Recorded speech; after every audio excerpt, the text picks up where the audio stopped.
प्रचंड भारत, बुलंद भारत, अखंड भारत। नमस्ते, मैं आपका राष्ट्रवादी राशिद आज अखंड भारत का संकल्प लेकर के आपके सामने हूं। बांग्लादेश बर्बाद है, श्रीलंका वीरान है, पाकिस्तान में भूचाल है, अफगानिस्तान में तालिबानी बवाल है, बलूचिस्तान उबल चुका है, शहबाज का मुल्क सुलग चुका है। क्या वाकई अखंड भारत के संकल्प को पूरा करने का वक्त आ चुका है? दोस्तों, सबसे पहले जानिए कि क्या है अखंड भारत। अखंड भारत को लेकर तीन अलग अलग तरह के कॉन्सेप्ट हैं। पहला, ऐसा भारत जिसमें पाकिस्तान और बांग्लादेश भी हो। सेकंड वन यानी दूसरा, ऐसा भारत जिसमें पाकिस्तान, बांग्लादेश के अलावा नेपाल, भूटान, तिब्बत, म्यांमार, अफगानिस्तान और श्रीलंका भी हो। तीसरा, ऐसा भारत जिसमें पाकिस्तान, बांग्लादेश, नेपाल, भूटान, तिब्बत, म्यांमार, अफगानिस्तान, श्रीलंका के साथ साथ कंबोडिया, मलेशिया, वियतनाम और इंडोनेशिया भी हो। दोस्तों, जानना जरूरी है कि अखंड भारत का इतिहास है क्या। एक मंत्र बोला जाता है, जम्बू द्वीपे भरत खंडे आर्याव्रत देशांत गर्ते। इस मंत्र में जम्बू द्वीप को पृथ्वी के 7 द्वीपों में से एक बताया गया है। ये 7 द्वीप हैं जम्बू, प्लक्ष, शालमल, कुश, क्रौच, शाक और पुष्कर। जम्बू द्वीप को इन्हीं सब द्वीपों के बीच में बताया गया। 1941 में दोस्तों भंडारकर रिसर्च इंस्टीट्यूट में पंडित पांडुरंग वामन की छपी किताब में लिखा गया, भारतवर्ष के अंदर कई सारे देश आते थे, भारतवर्ष जम्बू द्वीप के अंदर था। कब लेकिन खंडित हुआ भारत, एक एक करके आपके लिए जानना जरूरी है। पाकिस्तान का नाम सबसे पहले 1947 में बंटवारा हुआ। भारत और पाकिस्तान 2 अलग अलग देश बने। बांग्लादेश जब खंडित होकर के अलग हुआ, पहले पाकिस्तान का हिस्सा था। 1971 में बांग्लादेश एक अलग मुल्क बना। नेपाल 1904 में गोरखाओं और अंग्रेजों में एक संधि हुई, इससे नेपाल एक अलग देश बना। भूटान, ब्रिटेन ने 1907 में भूटान में उगियन वांगचुक की राजशाही स्थापित कर दी। फिर तिब्बत आ जाए आप, अखंड भारत का एक और हिस्सा। 1914 में मैकमोहन लाइन बनी, इससे तिब्बत चीन का हिस्सा बना। फिर श्रीलंका का इतिहास भी जाने आप। ब्रिटेन का कब्जा था, लेकिन वो अपने आप को अलग देश मानता रहा। 1947 में भारत आजाद हुआ, 1948 में श्रीलंका आजाद होकर के अलग हो गया। फिर म्यांमार में आ जाइए। भारत से 10 साल पहले 1937 में ब्रिटेन ने बर्मा, जो आज का म्यांमार है, उसे आजाद कर दिया। अफगानिस्तान 1876 में रूस ब्रिटेन की संधि में ये बफर स्टेट बना। 1919 में आजादी मिली। दोस्तों, अब ये समझिए कि कैसा होगा अखंड भारत, कैसा दिखेगा अखंड भारत, कितना बुलंद होगा, कितना मजबूत होगा, कितना प्रचंड होगा, कितना ज्यादा ताकत अखंड भारत की होगी। सबसे पहले एरिया यानी क्षेत्रफल पर नजर डालिए। भारत, पाकिस्तान, बांग्लादेश, अफगानिस्तान, नेपाल, भूटान, तिब्बत, म्यांमार, श्रीलंका अखंड भारत में अगर आ गए तो इस देश का कुल क्षेत्रफल, एरिया जानते हैं कितना होगा दोस्तों?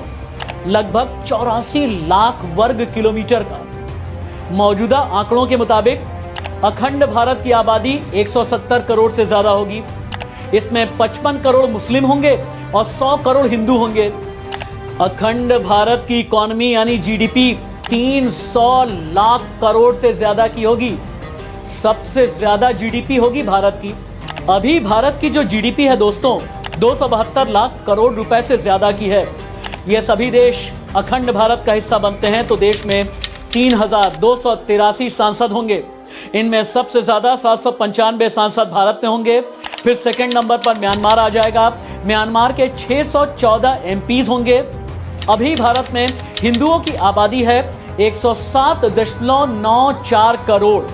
अखंड भारत में हिंदू की आबादी बढ़ करके लगभग 113 करोड़ हो जाएगी।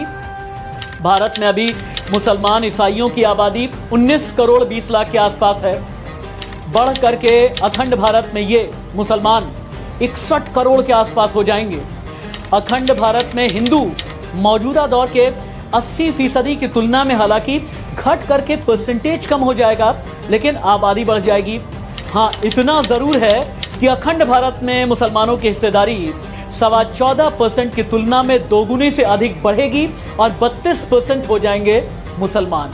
तो जितने भी भाईजान हैं जो ये कहते हैं कि अखंड भारत का सपना ना देखा जाए, अभी अखंड भारत संकल्प दिवस 14 अगस्त को मनाया भी गया है। भारत के कई हिस्से जब अलग हुए, हर किसी की अपनी एक दास्तान है, हर किसी का अपना एक दर्द है, हर किसी का अपना एक इतिहास है, लेकिन आप और हम हमेशा ही जम्बू द्वीप को याद रखें तो ज्यादा अच्छा होगा। यह बुलंद भारत की बुलंद तस्वीर है। दोस्तों, अखंड भारत को हिंदू मुस्लिम में बांटे बिना अगर आप समझना चाहते हैं तो स्वर्गीय श्रद्धेय अटल बिहारी वाजपेयी के शब्दों में सुनिए और समझिए। बहुत ही आनंदित होंगे आप, बहुत ही प्रफुल्लित होंगे आप। अटल जी कह करके गए, आजादी अभी अधूरी है, सपने सच होने बाकी हैं। आजादी अभी अधूरी है, सपने सच होने बाकी हैं। रावी की शपथ न पूरी है, जिनकी लाशों पर पग पग धर कर आजादी भारत में आई है, ये अब तक है खाना बदोश, ये अब तक है खाना बदोश। गम की काली बदली छाई है।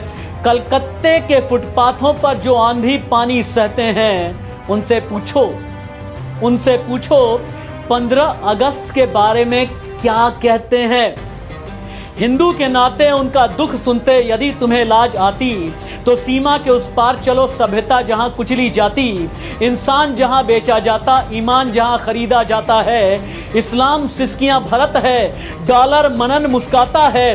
भूखों को गोली, नंगों को हथियार पिन्हाए जाते हैं, सूखे कंठों से जिहादी नारे लगवाए जाते हैं। लाहौर कराची ढक पर मातम की है काली छाया, पख्तूनों पर गिलगित पर है गमगीन गुलमी की साया। बस इसलिए तो कहता हूं आजादी अभी अधूरी है। कैसे उल्लास मनाऊं मैं, कैसे उल्लास मनाऊं मैं, थोड़े दिन की मजबूरी है। दिन दूर नहीं, खंडित भारत को पुनः अखंड बनाएंगे। गिलगित से गारो पर्वत तक आजादी पर्व मनाएंगे। तो आइए दोस्तों, संकल्प बिना विकल्प चलें, खंड खंड भारत को अखंड भारत बनाने का बीड़ा उठाएं। क्योंकि बांग्लादेश में हिंदू रो रहा है, पाकिस्तान में उसके लिए दर्द का इतिहास खड़ा हो चुका है, अफगानिस्तान में हिंदू कम होते जा रहे हैं, नेपाल और श्रीलंका में हिंदुओं की जड़ें हिली हैं। इसलिए अखंड भारत का सपना एक बार फिर से देखें। और अंत में आपका राष्ट्रवादी राशिद सिर्फ एक ही बात कहेगा, न स्याही के दुश्मन न सफेदी के दोस्त, हमें आईना दिखाना है, दिखा देते हैं। नमस्ते।